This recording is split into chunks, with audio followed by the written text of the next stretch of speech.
ভাই ভাইয়ের মাঝে কিভাবে ভালোবাসার বন্ধন তৈরি হবে?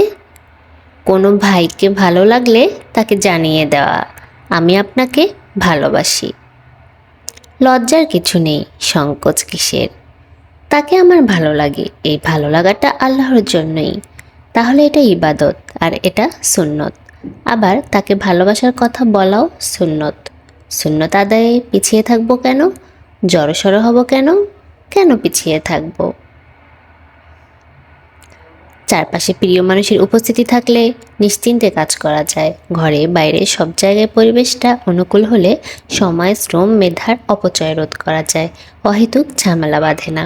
নবীজি সাল্লাল্লাহু আলাইহি ওয়াসাল্লাম চাইতেন সমাজে ভ্রাতৃত্বপূর্ণ পরিবেশ বজায় থাকুক, সবার মধ্যে মিলমিশ থাকুক, সৌহার্দ্য সম্প্রীতি অটুট থাকুক। নবীজি বারবার বলতেন একজন আরেকজনকে আল্লাহর জন্য ভালোবাসতে।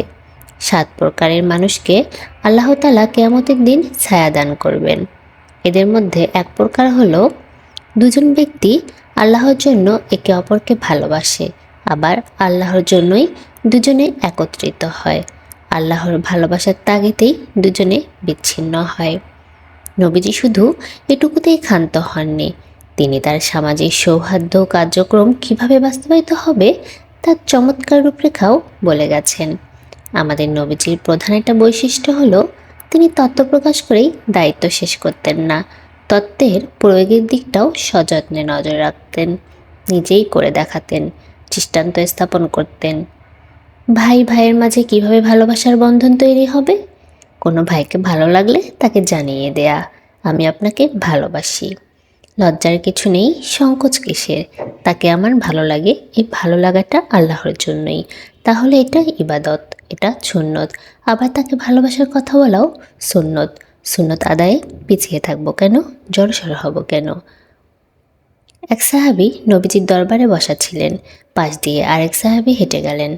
উপবিষ্ট সাহাবী বললেন, ইয়া রাসূলুল্লাহ, আমি এই মানুষটাকে ভালোবাসি। তুমি তাকে ভালোবাসার কথা জানিয়েছ? জি না। যাও তাকে জানিয়ে আসো। সাহাবীটি দৌড়ে গেলেন, তার পছন্দের মানুষটাকে গিয়ে ধরলেন। হাঁপাতে হাঁপাতে বললেন, আমি আপনাকে আল্লাহর জন্য ভালোবাসি। আপনি আমাকে যার জন্য ভালোবাসেন তিনিও আপনাকে ভালোবাসুন। আমার সব কিছু কার জন্য? আল্লাহর জন্য। আমি একজন মুসলিম ভাইকে আল্লাহর জন্যই ভালোবাসবো, পছন্দ করব।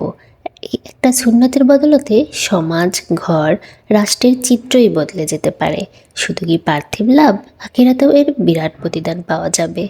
নবীজি সাল্লাল্লাহু আলাইহি ওয়াসাল্লাম আমাদেরকে সুখী দেখতে চেয়েছেন, সুখের ফর্মুলাও দিয়ে গেছেন।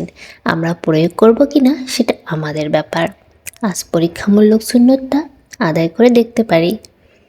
তাহলে আমরা সবাই আসুন একে অপরকে ভালোবাসি, আমাদের আশেপাশের মানুষদেরকে ভালোবাসি, ভাই ভাই, ভাই বোন, পাড়া প্রতিবেশী সবাই সবাইকে ভালোবাসি এবং সবাই সবার প্রতি মমত্ববোধ, ভালোবাসাবোধ যেটা আছে সেটা প্রকাশ করি। আমরা যদি আমাদের ভালোবাসাবোধটা প্রকাশ করি তখন আরেকজনও তার ভালোবাসাবোধটা প্রকাশ করবে, আর একজন আরেকজনকে ভালোবাসার মধ্য দিয়ে আমাদের সমাজটা সুন্দর হবে এবং আমাদের সুন্নত পালন হবে, এবং যেটা আমাদের আখিরাতেও কাজে দিবে। তো ভিডিওটি ভালো লাগলে লাইক, কমেন্ট এবং শেয়ার করবেন। ধন্যবাদ।